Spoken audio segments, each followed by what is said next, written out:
Our next session is a special session hosted by Junta de Andalucía, focusing on their new approaches to sports development and the role of technology in building a vibrant sports ecosystem. So together we're going to embark on a journey showcasing glimpses into the exciting tomorrow of football. The topic of today is innovation, and tomorrow, what's next for the sport. I would like to make just a couple of minutes introduction about the topic. First of all, defining a little bit what we understand by innovation. Innovation is definitely not technology. You can innovate with or without technology. Secondly, in the sports industry that globally accounts for between 1.5 to 2% of the global GDP, we are not any longer in the sports industry. We are actually in the sportainment industry, which is the fusion, the combination of sports and entertainment. And this is very, very linked to the fact that the sport entities and the sportainment entities are not only targeting to the avid fan, but what we call the casual fan as well. The casual fan as well. In this space, in this framework, what is important is not to engage people, because at the end of the day, 80% of the population, they love sports and sportainment. So the main challenge is to monetize this engagement. Also, not only in a digital world, but we live actually in a physical world, because we are here in Jeddah, in Saudi. So we need to talk about the physical world, not just the digital or the physical, but the fusion, the combination of both worlds. And one of the last remarks from my initial presentation, it would be about the fact that the offering, the sport or the visual content is everywhere. So at the end of the day, we need to prioritize, because at the end of the day, a day is only 24 hours. And every single sport, every single club, federation, league, competition, event is fighting for your time and your money.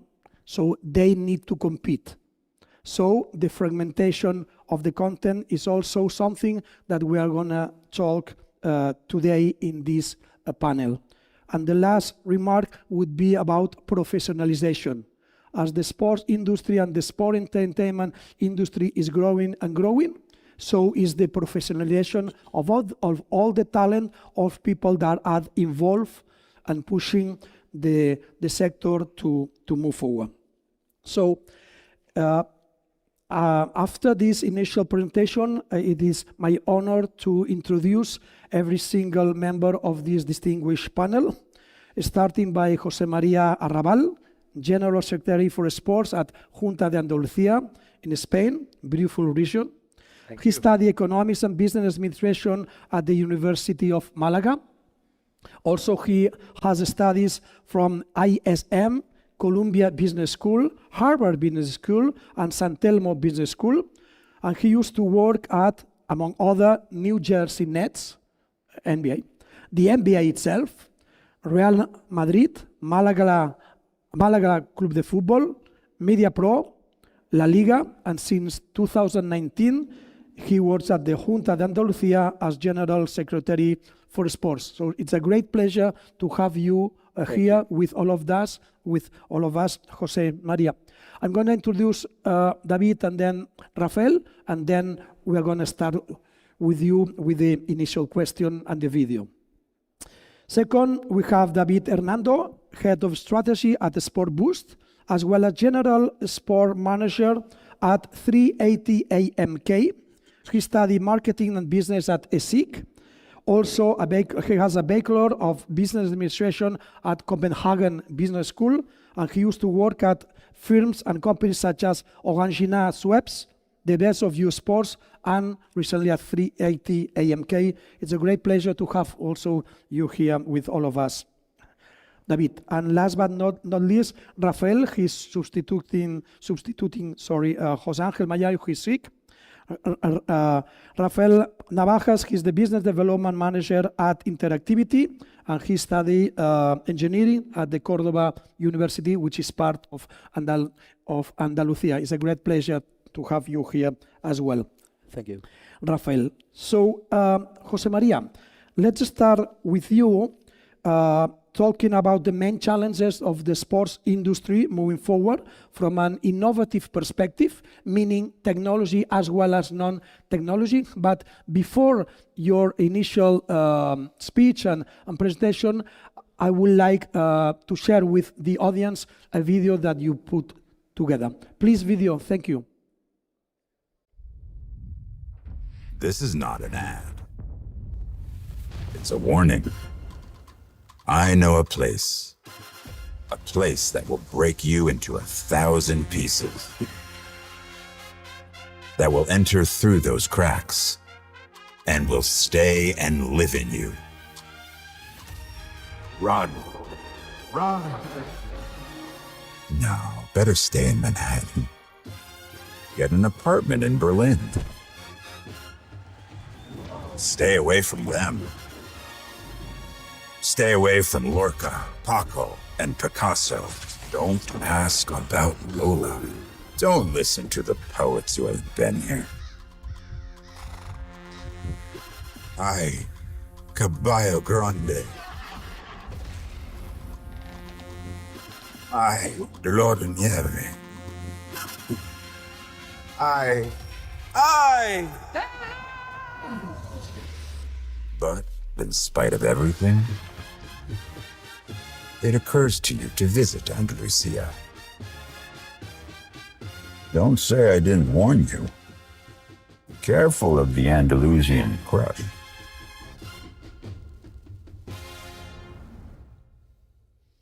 Just a beautiful video. Big applause.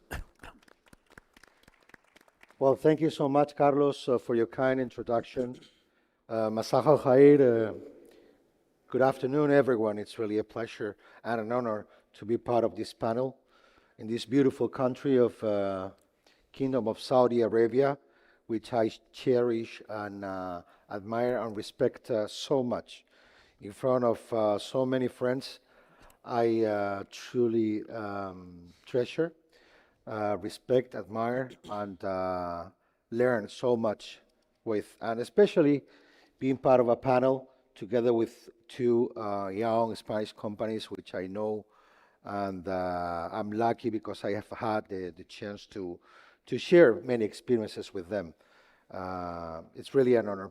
I mean, you just said it, Carlos, and I think it's a great point. Sometimes we confuse innovation and technology. Technology is a mean, it's not an objective itself. And it happens quite often when we chase and seek technology just for the sake of having the last, new thing, right? And sometimes we lose sense, we lose track of the objective, right? Innovation is not necessarily technology understood as the last gadget or the last software or the last technology. You need to understand exactly what the objective is and how you're going to activate and trigger all the tools at your disposal. I think that's quite important because in many occasions, again, we put the system or the means before the objective. In our position as a government, as a public entity, we understand that we are obliged to have the vision, and we're especially committed to put the conditions in front of the players of the industry for them to really, roll out and deliver, the experiences and the solutions. Sports, at the end of the day, is a very powerful platform, a very powerful driver that doesn't only pull entertainment or sports itself. It's a driver of values, health, prosperity, technology, of course, environmental, development, so on. That's the way we see sports, obviously football included, is a, polymorphic, phenomenon where you can activate so many wagons behind that machine, and that's the way we intend to do it. Just to give you some examples, the way we approach sports as a driver, and football among them. Well, in Andalucía, the last Andalucía region, by the way, larger than the 13 countries in the European Union. In the last 5 years, we've come from 42% rate in terms of sporting practice to 50%, 56%. That's meant savings in terms of healthcare over 5 billion euros. We have gone from 300,000 athletes, licensed athletes, to over 600,000 with a pandemic in between. Our high-performance athletes have grown over 75%. In terms of international events, we've come from 8 international events in 2018 to 280 plus this year, 2023. And it's not only a catalog of very nice global events, they're drivers themselves, and that's the way we like to tackle, we like to approach innovation, and obviously technology is a very important tool on that sense. Actually, and this is, I'll try to make it short. My last comment on this introduction, we're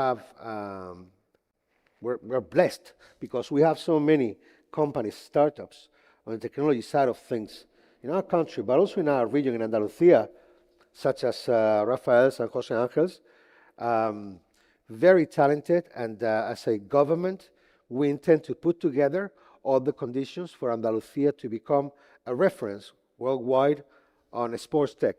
We have the sporting tradition, but we also have the talent, important to understand, and as a government to be sensitive to the private sector. It's actually critical. I come from the private sector myself, and to be able to develop the right mindset to service our community in order to deliver the right opportunities for all. Thank you, Jose Maria, for such a nice and very, very insightful introduction. David, what are the main challenges in terms of innovation, taking into account what has been highlighted also by Jose Maria, which is that innovation is not technology. You can innovate with or without technology, and you at Sport Boost, you have different experiences and examples. Tienes que meterlo. Arriba.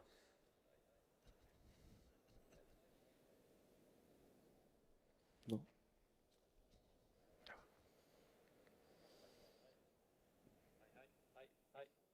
No. Hi. Ahí estás. Okay, sorry about that. Thanks for the audience, of course, for the organization for inviting me, the panelists. Yes, as you were saying, and Jose Maria just mentioned, and I think it's very important, is innovation is not just about tech, but more words that you said, like culture, mindset.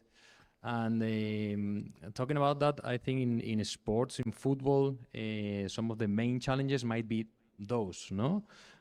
Because we are focusing so much in the day by day on the results orientation of objectives that there is not even sometimes time or dedication to create a culture of receiving innovation and boosting this new inspiration for the whole company. So I think that might be my thinking about the main challenges. Of course, some others that we've been facing at the time of working innovation for clubs and federations might be some more general, okay? Like, for example, the scarcity of skills within the team, or the definition or wrong definition of a planification or a deployment of the technology. Once it's accepted, you have to get hands dirty, you know, and it's not very simple. So if you ask me, I think those might be the most relevant ones. Excellent. David, thank you so much. Rafael, according to your point of view from Interactivity, what are the main challenges? First of all, thank you all for being here today with all of us. And it's a pleasure for me being here. Well, as you said, I came from the private company, from Interactivity, and I think that one of the most important thing here is understanding what you are doing. When you have to innovate, you have to understand what are you going to implement in your company or in your entity. Let me explain. In our case, everything started in a research group from the University of Cordoba, who reached more than 20 million euros from European funds. And we use all this money to study what was the best way to communicate and to interact with the audience. So I think that this is one of the most important things that you have to do. And thanks to all these studies and research, we could create Interactivity. We are a second generation OTT developers, and I say second generation because we have some difference with the first generation, like Netflix, HBO, or Disney. The first one is the type of content, and the main difference is that we don't see the content like a business unit. We see the content like the vehicle to implement new ways to integrate business model or new ways of to monetize your content. So I say to to finish that you have to understand what you are doing and where you want to get. Excellent. Let's move to the next topic, which is basically the change in how the sport content is produced and consumed. We have new sports or formats of new sports such as King Leagues, for example. We have, again, new formats of existing sports. Cricket 2020, 10 to 12 years ago, instead of the 5 days cricket test. We have the next gen in terms of events. We have golf events of 6 holes instead of 18 holes, or 3 days instead of 4 days. We have the, obviously, the LIV, etc., but also new platforms, new channels, and also new formats of content, being the highlights, I would say, one of the most important, because at the end of the day, every single sport, event, league, federation is again fighting for the same 2 types of resources, your time and your money, and also sponsors. How do you envision, or what's your opinion in terms of how the sport content is produced and consumed right now and moving forward? Well, I personally think that we should rewind a little bit because, yes, the race for the best technical, equipments, formats, windows. I mean, the last mile, right? It's like we're talking all the time about the last mile. The interface with the consumers, which is understandable, right? I mean, it's, more definition, more cameras, more platforms, more social media networks. Yeah, it's kind of a, mice race, right? Somehow. But, we should probably rewind a little bit, go back to square one in the sense that, what about the product? What about the product? Because sometimes we have taken for granted that sports as we know it is kind of untouchable, and it's not. It's not. We have had certain experiences. It's so much fun to be honest, by the way, because in our case, Well, we deal with 61 federations times, I don't know, 10, 12, different disciplines per federation. And we love, don't get me wrong, we love sports in the traditional way. But the way our customers want to interact with the product is one thing, and what they want to see is a different thing. So perhaps we need to review a little bit and revise a little bit. Among those experiences we have had, a couple of them come to my mind. For example, if we talk about football, well, we're hearing all the time that Gen Z, they don't stay, 90 minutes in front of the TV screen to watch a football match. Well, we recently hosted in the city of Malaga the finals of this Kings League event, Kings and Queens, promoted by Gerard Piqué, who you might know, former player and entrepreneur. Well, we had full house. The tickets, 30,000 tickets, were gone in an hour and a half. And those, youngsters, the fans, they were there 9 hours. 9 hours. I was there from the beginning until the end because my mind was blowing. Like, man, we have accepted that they're not going to be 90 minutes in front of a TV and they're 9 hours in their seats. So it's a different lecture. It's the language, right? I mean, far from a boring, I'm not saying football is boring, of course, don't get me wrong. I'm saying that in their minds, their understanding, a phenomenon that, blinks the eye constantly to them with surprises, with a lot of stuff going on, makes it more appealing and makes it more, more digestible, if I may use that word, right? So that's, in my opinion, a very important learning. Another one, which I personally love, golf, right? Andalucía, only in the provinces of Malaga and Cadiz, over 150 golf courses, full of tradition. Valderrama, Ryder Cup, Severiano, Ballesteros, golf tradition, big thing. I remember being there. I'm not a golfer, but I pay attention, right? I love sports.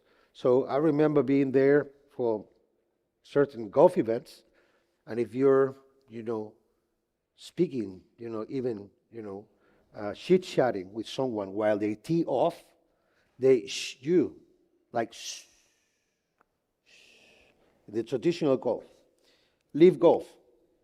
I'm sure many of you have heard, particularly here in Saudi, where it's been fostered and promoted. John Ram recently announced that he's going to leave golf. Again, from being shoot at the tee off to welcome to the jungle, literally. Guns N' Roses, as loud as the speaker, gives. Welcome to the jungle, fireworks, flamenco dancing, LEDs all over, DJs in the different, stops. Well, as an outcome, other, golf platforms, which we respect and cherish so much, by the way, and we think they can coexist perfectly. They actually coexist in Andalucía. But I'm sharing a, reflection here. Other golf platforms average 67 years in their audience. 67 years average age of their audience. This competition in 2 years or a year and a half is below 40 years. Actually, So again, and I'll finish it. The product. It's not only how you showcase the product. Let's think about the product itself. Let me also mention SailGP. We've been just in Dubai. What they've done with the sailing world is mind-blowing. It's really, capturing the experience, for example, of the Formula One to the sea which is massive, and even, improving it in many cases, right?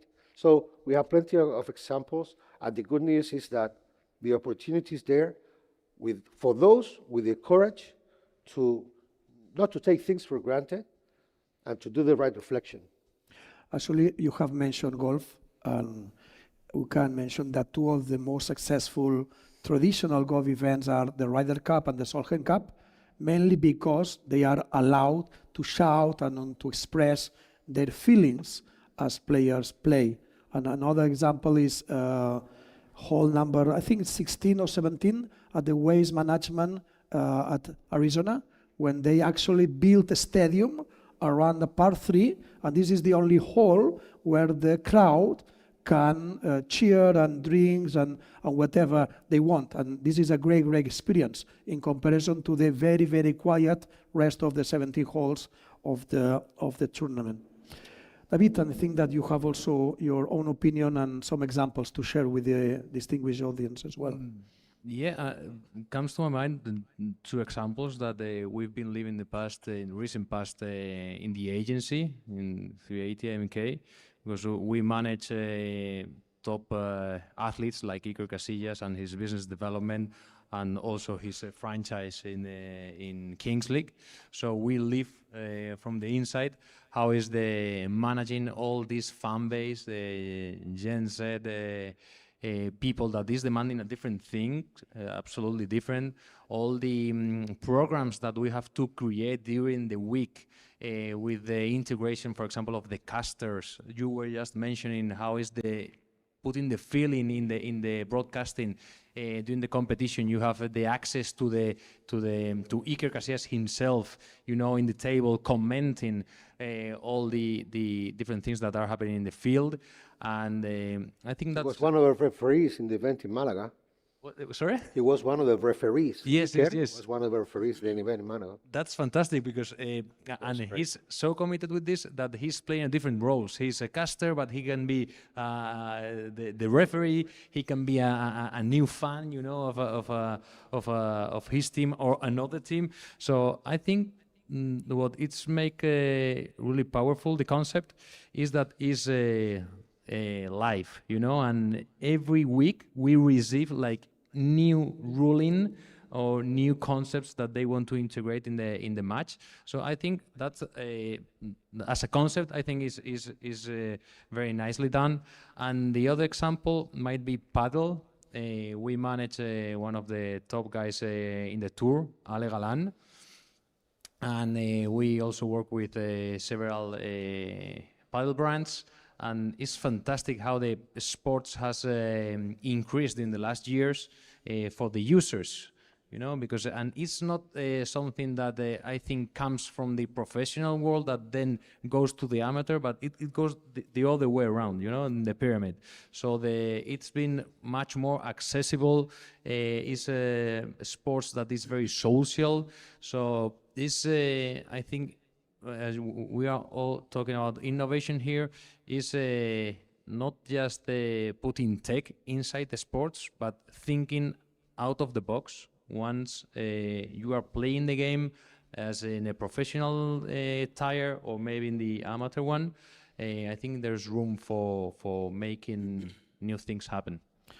The paddle is a great example where it is originally from Argentina and then Brazil as well as Spain, obviously, from a social perspective, but evolve into a kind of elite sport with actually two tours fusioning or joining them as well, which also makes sense. Rafael, your part in terms of how the sport is consumed and produced comes more from the OTT/streaming perspective. Can you share with us your experience, please?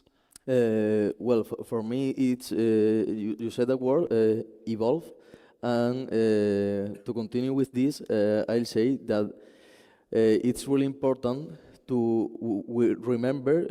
It's really simple to explain. For example, talking about the websites, when everything started, there were a lot of people that thought that they didn't need a website or they didn't understand how to use it. So, and I think that it's going to be the same with the OTTs and the ways that we consume the content. What I want to say is that in the future, all the clubs, companies, or different corporations will be able to have their own OTT to consume this content, and this is because I just want to remember you when I say you, I am talking about the clubs that they have their own content. So if they want to make their own business, not on YouTube, to have just a little slice of the business, you have to implement new ways like interactivity OTTs. And this is because now I'll say that the timing is really important here, because when we started with this company 8 or 9 years ago, it was really difficult to explain it. And nowadays, we are glad to say that we are working with companies like Football Club Barcelona, Real Madrid, and I think that in the future, Córdoba Football Club. yeah, I have to highlight that you have to create your own TT with your own content. Not only elite clubs such as the Yeah, ones that of you course. have mentioned, but also grassroots events, right? You have the Yeah. experience to work with Madcap, for example, Madcap which TV, is yep, one of top 3 football grassroots tournament in the world.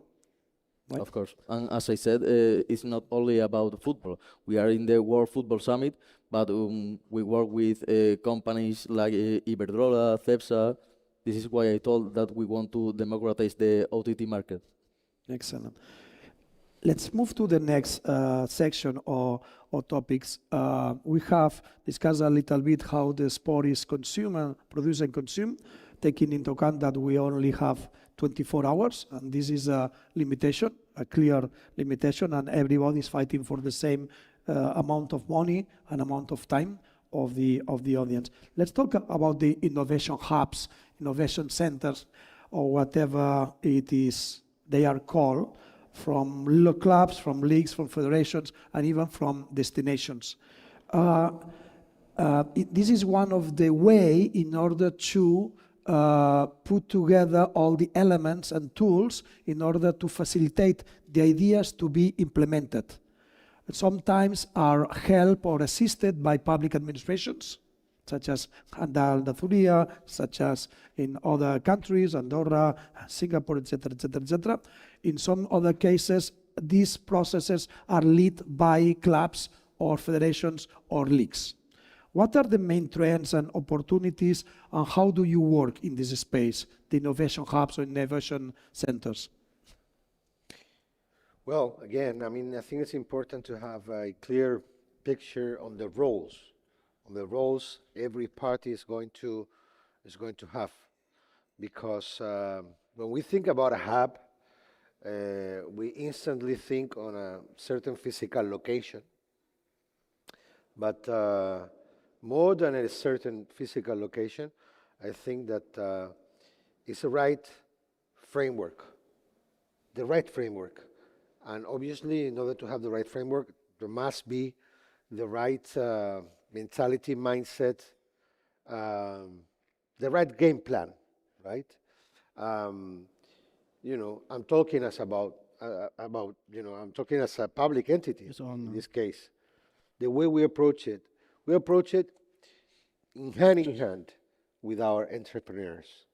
For example, we are part of a cluster, a sports tech cluster that has been promoted and created by Andalusian football clubs, particularly Cadiz Football Club, also present here, by the way, together with Sevilla Football Club, among other private, startups and entities, such as the Confederación de Empresarios, the Entrepreneurs of Businessmen Confederation, right? With our official support, right? So again, it's important to listen. It's important to give everyone their place on the field, because otherwise it's not going to work. The game plan is not going to be successful. We understand that as a public entity, we're not supposed to kick the corner shots and strike them at the same time. That's impossible, right? So we as a public entity have to make sure we settle the right conditions for those companies to score and do the job, particularly, especially if they are born and raised in our land, right, in our territory. But, however, companies that bring value. If you bring value to our land, you belong, you're one of our family, I'll give you a couple of examples. It's been known recently. Actually, it's officially open. Google has been landed in Malaga, in Andalucía. Well, we're very proud because Google, Vodafone, Oracle, all of them have their stable presence in Andalucía, and we believe that they obviously have so many options worldwide, and the reason why they established there is because we intend to listen and understand their needs. Needless to say, when those companies and entrepreneurs are, local, it's especially sensitive for us. But either case, as long as you create value in our land, you belong, and where you were born is just, coincidental, right? So yeah, that's basically our take on that one. David, in your case, Sport Boost is a private company, but it's backed by some former players and legends. Can you share with the audience a little bit about your experience? Yeah, just to a quick intro to Sport Boost and what we do. We have our investment activity. Okay, we have 10 companies in portfolio. We invest our own money, evaluating and scouting more than 300 solutions annually. And as I was saying at the beginning of the panel, this is led by Iker Casillas. And we are leveraging for all our portfolio companies, our network and our expertise in the football and sports world. And this is how we operate with our startups. And then we also operate with sports properties like clubs, federations, associations, or even La Liga, that we work with them at the time of scouting technologies that they can integrate in their value proposition, maybe in broadcasting, in servicing for clubs, fan engagement, stadiums. So taking this into account and going back to the question of the hubs, it's not easy to create a hub inside your company, inside your club. We have some few examples, like, for example, FC Barcelona. They have a structure. They have even a vehicle for making investments in startups. They're quietly active during the last months, but it requires time, skills, and team dedicated for this. So it's not easy. And with this thinking, we came to an idea 3 months ago of creating a hub, a cluster, okay, led by us and World Football Summit. And this is something that we are presenting here for first time. We've been evaluating the different challenges that are facing the clubs, as we were mentioning at the beginning, and we finally came up with the servicing of the project that we feel that they need. Okay, the sports properties. They don't have, as I was saying, the time, the resources, the skills, but they don't even have like a private and confident room where they can share their expertise, the good and the bad ones, okay? So we want to create these clusters so we can lead that conversation. We can make these meetups among the sports properties in the different World Football Summit events and some other initiatives, so we can be their let's say the company, you know, that is pushing them to the innovation and trying to foster the innovation culture in the sports properties. So we are planning to gather between 10 or 15 clubs internationally that wants to join this club of innovation, and we call it Area 12. And of course, I invite the people here to join our speakers corner tomorrow, that they will explain it in a little bit more of detail. But yeah, I think it's not easy. Innovation is not easy, so and not at the reach of everyone. It is clear that innovation also needs cooperation between or among different entities, which is the case also of interactivity, right?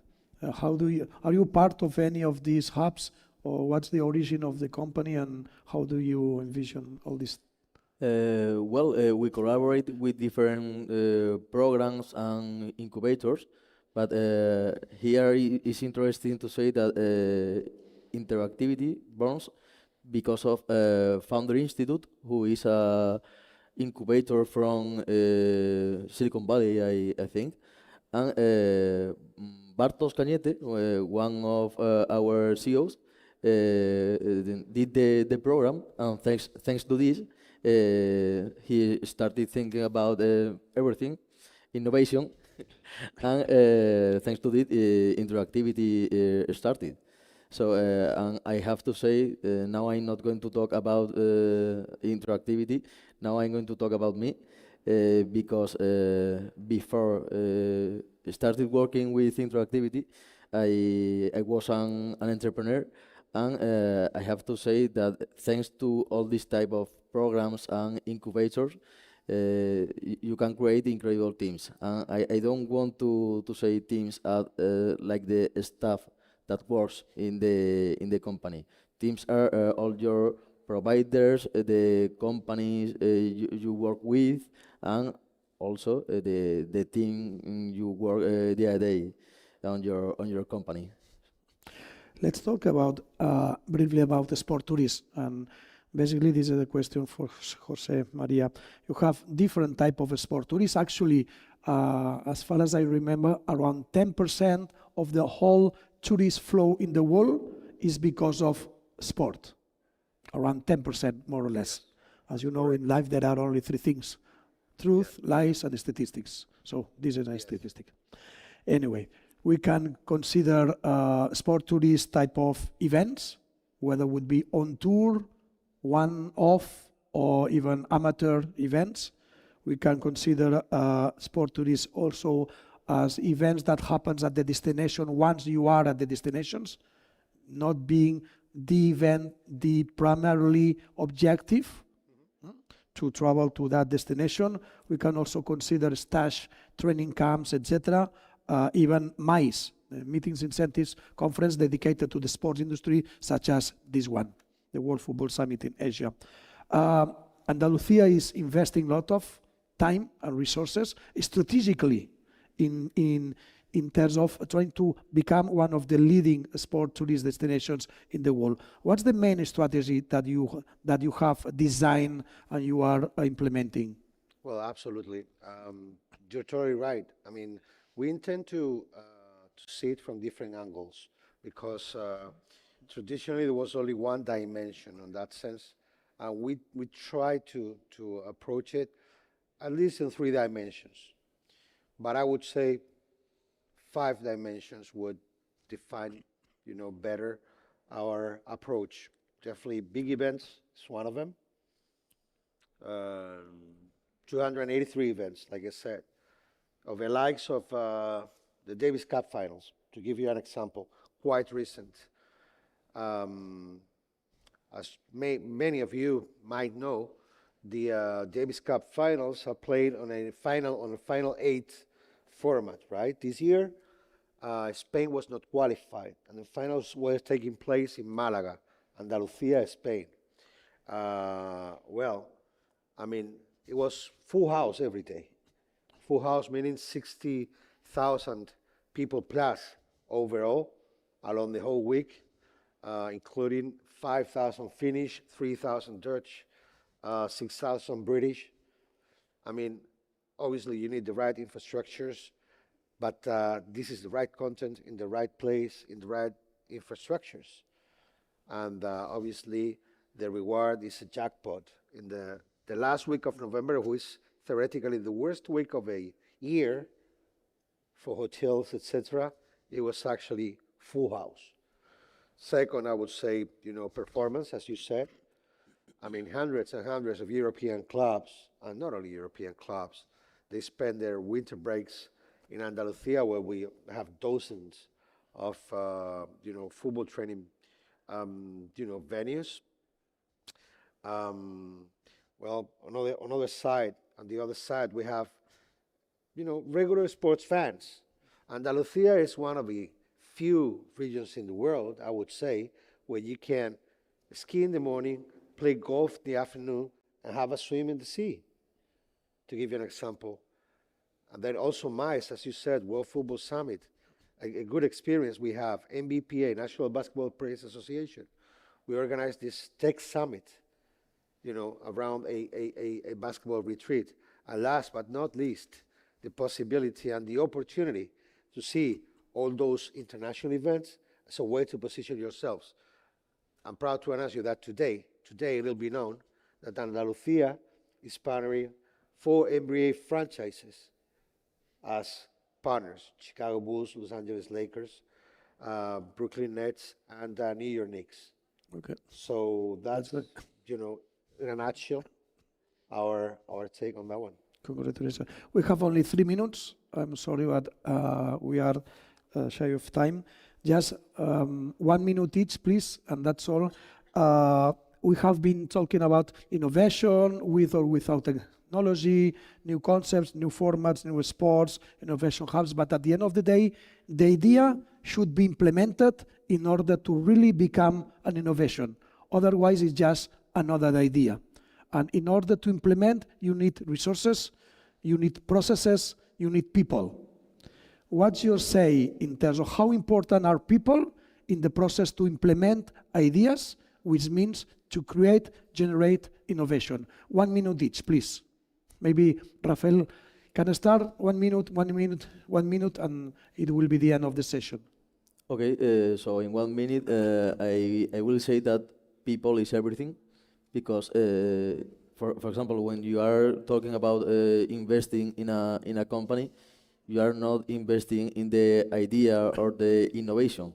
Yeah, it will be a really cool idea, but it will be executed by people. So I say that it's everything about the people, the team, and the methodology that you are going to follow or to continue. Excellent. I will go with another one that is different from the people. I will go to the corporate. And I think that the corporate has to be prepared for accepting innovation. For example, we see it every day. The communication channels within the corporate, they are not fluid enough, or they cannot gather the information from different departments, so it's not transversal. So I think that's very relevant. And also having the C-level on side and on board on the innovation process is critical, because they are the decision makers, and if you don't give the credibility to the project and to the people that is carrying out the innovation within the company, is kind of difficult to make it happen. Thank you. 45 seconds. Yes, Jose it's Maria. people's business. It's people's business. No matter the tool, no matter the software, I mean, people will make it good or bad, because, those tools don't have the ability to, to establish that, that sympathy. And in my humble opinion, that's the difference. The crush. We talked about the Andalusian crush. You haven't seen any beach, any, portraits on that spot.